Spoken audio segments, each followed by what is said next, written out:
What is up, guys? Archon Senna, I'm here bringing you guys another YouTube video.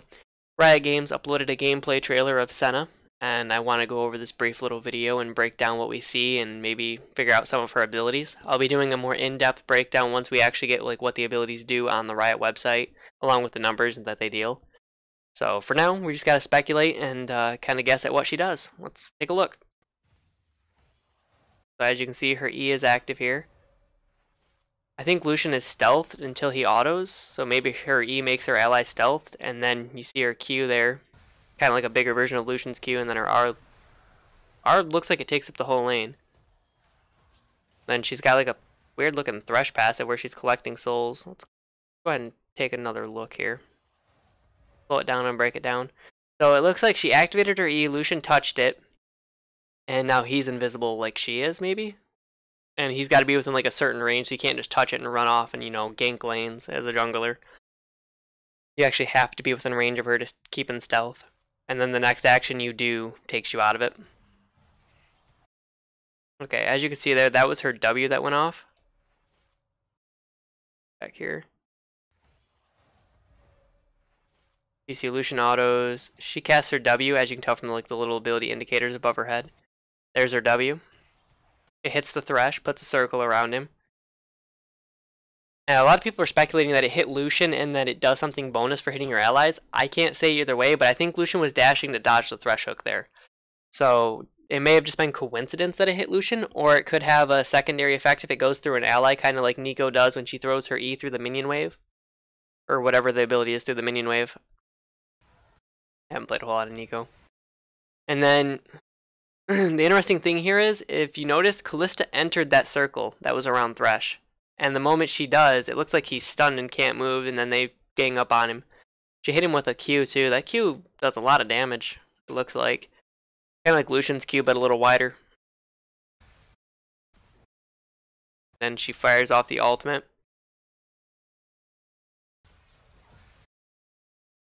I guess we have to go all the way back here, otherwise it doesn't want to let me load the video for some reason. But there's the W again. We'll rewatch this part.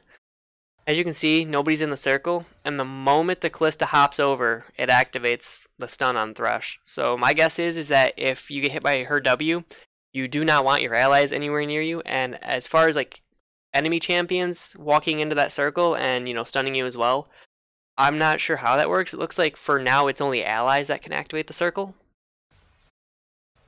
And it only looks like it stuns Thresh. It doesn't stun the Kalista who entered the circle. So it's only the character that got hit by the ability. And then as you can see, here comes her ult. So my take on this ultimate, like I've watched a couple other reaction videos to this already. They were thinking that the ult took up the entire lane. I don't think that's the case. I think what it is, yes, it does technically take up the whole lane, but it doesn't deal damage to the whole lane. If I had to guess, I'd say the white outsides here are for your allies to stand in, which will give them a shield if they're on the outer side of you. And then it's kind of like a Lux Beam from there, where everything in the middle just gets wrecked for a bunch of damage. As you can see, it chunked Kalista for a good 25%, and I think they're both at just level 6 right now. So I think that's how her R works, and it gives, like I said, everybody else out here and out here a shield. And then everybody in the center, if they're an enemy, they take damage. So you're going to have to like be pretty conscious of where your allies are when you aim it.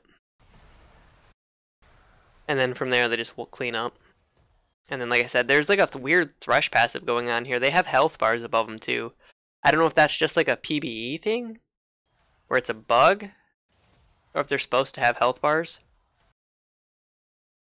And again, we don't know what they do. If we don't know if they amplify her abilities to like Thresh's souls, amplify his and give him armor. Or if you need those souls to maybe cast your abilities, that would be an interesting thing as well. I think it'd be pretty dumb, but it could also be something where depending on how many souls you get, it allows you to cast for more damage. Kind of like Swain needs the soul shards in order to cast his ultimate. Yeah, that's interesting. She can give her ally stealth. She has a weird looking root that if an ally, it looks like, goes into the circle with you, it stuns you. So Blitzcrank would actually be really terrible against her in some cases. I'm trying to think of like supports that require, even Rakan actually, this would actually shut Rakan down pretty well. Blitzcrank can be another one that it could potentially shut down if the AD carries like right on you when you hook them, but in most cases, Rakan's going to be the one to probably suffer from this. He'll be counterpicked by her, if I had to guess. Just because if he gets hit by the W and he like W's back to you, he'll stun himself. So that's kind of interesting. And then you just all in him from there. And the ult does deal a good chunk of damage too. Like, the ult's no joke. She's supposed to, I guess, be played as either a support or an AD carry. So I guess that's why she has high damage. Kind of interesting to me. So I'm guessing that if you're going to play her, and you're not, like I said, counterpicking a certain champion like Rakan, then it doesn't matter who gets the kills, because both of you will be able to be an AD carry late game. As for, like, defensively, it doesn't look like she has anything to, you know, get out with. Well, I guess her E, if it stealths her when they're chasing her. I guess she could use her E.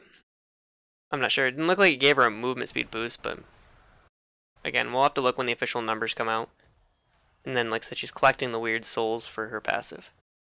So anyways, guys, that's going to do it for this video. That's going to be it for this breakdown. Hopefully you guys enjoyed. I know the video quality wasn't that great, but the footage that we got really wasn't that great for quality anyway. So I apologize.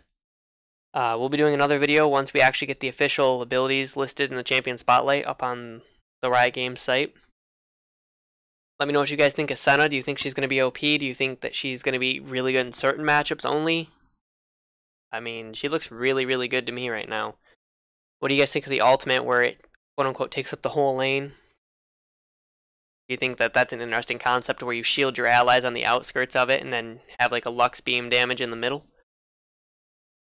What about the W where it kind of, like I said, it counterplays certain champions' kits where, you know, they want to shield you or something? I don't know. It's interesting to me. But hopefully you guys enjoyed the video, like I said, and let me know down below what you guys think of it. I will catch everybody back here for the next video. Thanks for watching, and catch you later.